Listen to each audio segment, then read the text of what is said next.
So yun nga no mga mi, maaga tayo nagising kaya hinanap ko na agad yung aking suklay para makapagsimula ng mag-ayos-ayos ng sarili muna no, bago natin simulan tong ating paglilinis ng kwarto.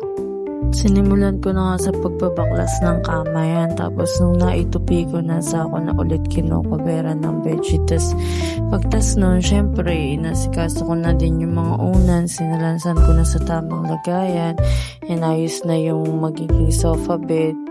Tapos kung mapapansin nyo, ang dami ng laruan ni Tyler kasi nakapaglaro na siya dyan bago namin siya alisin at maglinis para meron muna siyang oras sa paglalaro na kahit konti. Tapos yun na nga, pinagpatuloy ko na rin yung paglilinis ko dyan. Etong storage na to, nalagayan ng abubot ko, tas ng mini altar ko. Tinanggal ko na siya guys kasi nasisira na siya ni Tyler, tas niyuyug-yug niya na. Baka mamaya makain niya pa yung mga parts nun na maliliit, yung mga screw, nagkakahulog na kasi guys. Tapos ayun, eto, sinimulan ko na din ayusin yung mga gamit niya, yung mga stocks niya kasi nga mapapansin nyo, lumuluwag-luwag na naman at nauubos na ulit, malapit na ulit mag-check out. And yun, pinagpatuloy ko na lang din yun sa paglilinis ko. Saka nag-refill ako na itong Sumiko diaper, or guys, bili na, meron akong yellow basket dyan. Pagtapos ko rin mag-refill niyan, pagtas niyan magluluto na rin ako ng pangpananghalian namin.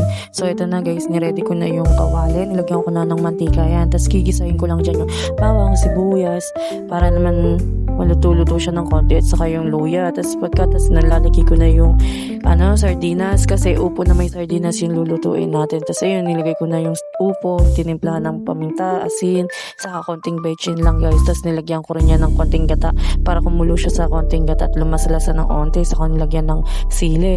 Pagtas nantayin lang natin siya kumulo, kaya takpan natin. Pagkatakip nun, pagkatkulo ulit, okay na yun, luto na. Pero yung kalahati ng gata kanina, sinama ko pa yun nung huling pakulo para lumasa ng todo. Kaya ayan, nakikita nyo malapot-lapot na din siya. Tapos okay na yan guys, pwede nyo na yan kainin. Pagyari ko magluto guys, ito naman, niready ko naman na si Tyler para pakainin na siya kasi kanina habang nagluluto ako ng pagkain, sinabay ko na rin yung pagluluto ng pagkain niya. So ayan, maaga pa naman nung niluto ko yun, kaya pinag-almasal ko muna siya ng pagkain niya. Kaya rin ba guys, kapag malapit na mag-isang taon yung baby nyo, napapansin nyo din ba mga mi na medyo humihina siya sa pagkain, tapos talagang nilalasahan niya na ng todo yung kinakain niya, parang ninanamnam niya na, tapos tinitingnan niya kung okay ba sa panlasa niya yung kinakain niya. Kasi ako parang ngayon napapansin ko sa kanya, sobrang hina niya ngayon kumain, unlike dati na ang bilis ko siyang subuan, hindi niya kailangan maglaro para kumain. Talagang dire-diretso na uubos niya yung pagkain agad-agad. Pero ngayon parang ang dami niyang patalas, tas bago niya maubos yung pagkain niya, sobrang dami niyang ginagawa bago siya magpasubo ulit, tas naduduwal-duwal pa siya minsan. Medyo na-worry ako kasi baka mamaya iba na yun kung bakit humina siya ng pagkain, or normal lang ba na ganun talaga before mag 1 year old, medyo humihina yung pagkain niya. Pero malakas naman siya dumete, okay naman siya sa pagdede, wala namang problema. Yan lang naman, salamat.